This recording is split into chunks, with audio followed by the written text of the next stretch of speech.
আসসালামু আলাইকুম। এবিসি আন্তর্জাতিক খবরে আপনাকে স্বাগতম। শুরুতেই সংবাদ শিরোনাম, এরপরেই বিস্তারিত। পুরো মধ্যপ্রাচ্য জুড়ে বাজছে তৃতীয় বিশ্বযুদ্ধের দামামা, আর এরই মধ্যেই আমাদের হাতে এসে পৌঁছেছে গুরুত্বপূর্ণ আন্তর্জাতিক সংবাদ। শুরুতেই শিরোনাম, যে কোনো সময় হামলা করবে তুরস্ক, আতঙ্কে ভুগছে যুক্তরাষ্ট্র। পরেই জানাবো, ইসরায়েল নিশ্চিহ্ন হয়ে যাবে, কড়া হুঁশিয়ারি ইরানের। জানাবো, সিরিয়ায় তুরস্ক ও যুক্তরাষ্ট্র সমর্থিত বিদ্রোহীদের মধ্যে যুদ্ধবিরতির মেয়াদ বাড়ল। এদিকে তুরস্কে উত্তর কোরিয়ার অর্ধশত সৈন্যকে হত্যার দাবি ইউক্রেনের। এবং সর্বশেষ জানিয়ে দিব, ইউক্রেনের সামরিক সহায়তা সমন্বয়ের দায়িত্বে ন্যাটো।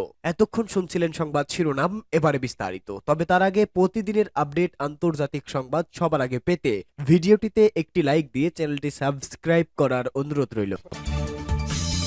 যে কোনো সময় হামলা করবে তুরস্ক, আতঙ্কে ভুগছে যুক্তরাষ্ট্র।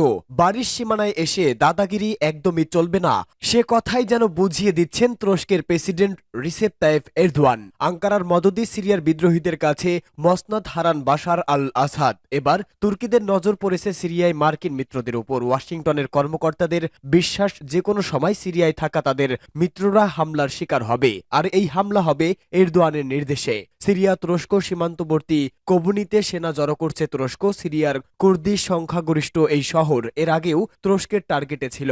এখন এই শহরের কাছে তুরস্ক সেনা মোতায়েন করায় সংঘাতের ব্যাপারে শঙ্কা করছে যুক্তরাষ্ট্র। দেশটি বলছে, যুক্তরাষ্ট্র সমর্থিত কুর্দিশ বাহিনীর উপর বড় ধরনের সামরিক অভিযানে প্রস্তুতি নিচ্ছে তুরস্ক ও তার মিত্র মিলিশিয়ারা। জেরুজালেম পোস্টের খবরে বলা হয়েছে, 2019 সিরিয়ার পূর্ব উত্তর অঞ্চলে হামলা চালিয়েছে তুরস্ক।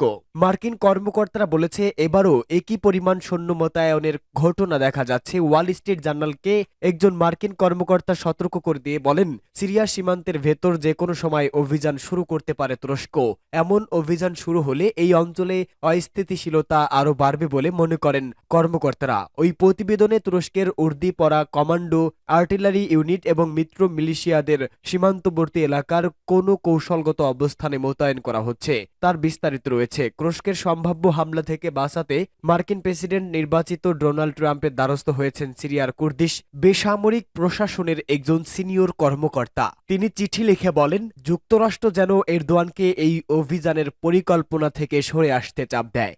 ইসরায়েল নিশ্চিহ্ন হয়ে যাবে বলে মন্তব্য করেছেন ইরানের সর্বোচ্চ নেতা Ayatollah Uzma Khamenei. Ayatollah Ali Khamenei বলেন, সিরিয়াকে কবজায় নিয়ে হিজবুল্লাহকে কোণঠাসা করার পরিকল্পনা করলে ইসরায়েল নিশ্চিহ্ন হয়ে যাবে। যারা ভাবছেন সিরিয়ার পতনের মধ্য দিয়ে ইরানের প্রতিরোধ অক্ষ গোষ্ঠী শেষ হয়ে গেছে, তারা ভুলের মধ্যে রয়েছেন। তিনি আরো বলেন, তারা গাজায় হামলা করছে এবং প্রতিদিন মানুষদের শহীদ করছে, কিন্তু স্বাধীনতাকামী যোদ্ধারা এখনো দাঁড়িয়ে আছে। তারা এখনো প্রতিরোধ করছে, লেবাননও প্রতিরোধ করছে। খামেনি বলেন, জায়নবাদী সরকার বিশ্বাস করে যে তারা হিজবুল্লাহকে ঘেরাও করতে এবং উপড়ে ফেলার জন্য সিরিয়াকে ব্যবহার করে সফলতা পাবে। এজন্য দেশটির মধ্য দিয়ে অগ্রসর হতে নিজেদের সেনাবাহিনীকে প্রস্তুত করছে, কিন্তু যাকে উপড়ে ফেলা হবে সে হলো ইসরায়েল। খামেনি যখন ভাষণ দিচ্ছিলেন তখন উপস্থিত জনতা আমেরিকার মৃত্যু হোক এবং ইসরায়েলের মৃত্যু হোক স্লোগান দিতে থাকেন। এর আগেও বিভিন্ন সময় খামেনি ইসরায়েলকে হুমকি দিয়েছেন, ইহুদিবাদীদের ধ্বংসে প্রতিজ্ঞাও করেছেন।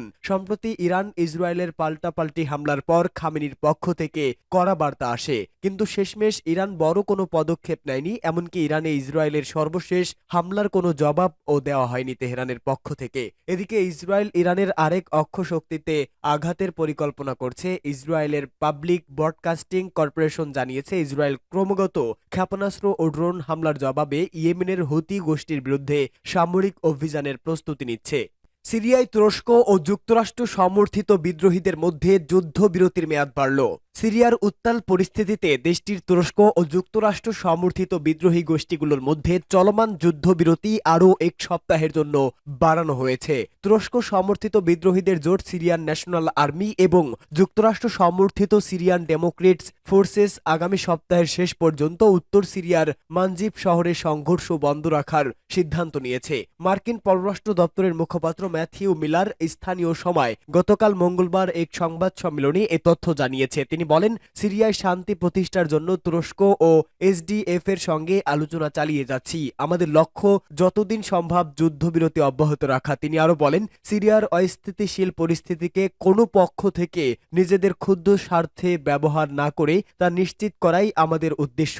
সিরিয়ার বৃহত্তর স্বার্থকে ক্ষুণ্ণ হতে দেওয়া যাবে না। সিরিয়ার সাম্প্রতিক রাজনৈতিক অস্থিরতায় গত ৮ ডিসেম্বর দেশটির প্রেসিডেন্ট বাশার আল আসাদ বিদ্রোহীদের আক্রমণের মুখে পদত্যাগ করে রাশিয়ায় আশ্রয় নেন। ১২ দিনের বিদ্রোহী অভিযানের পর তার পতন ঘটে। এরপর দেশটির পরিস্থিতি কিছুটা স্থিতিশীল করতে যুক্তরাষ্ট্র মধ্যস্থতা করে। সিএনএনএ ও এসডিএফ এর মধ্যে প্রথমবারের মতো যুদ্ধবিরতি চুক্তি করে। সিরিয়ার গৃহযুদ্ধে যুক্তরাষ্ট্র দীর্ঘদিন ধরেই বিভিন্ন বিদ্রোহী গোষ্ঠীকে সহায়তা করে আসছে। এর মধ্যে সিরিয়ান ডেমোক্রেট ফোর্সেস অন্যতম।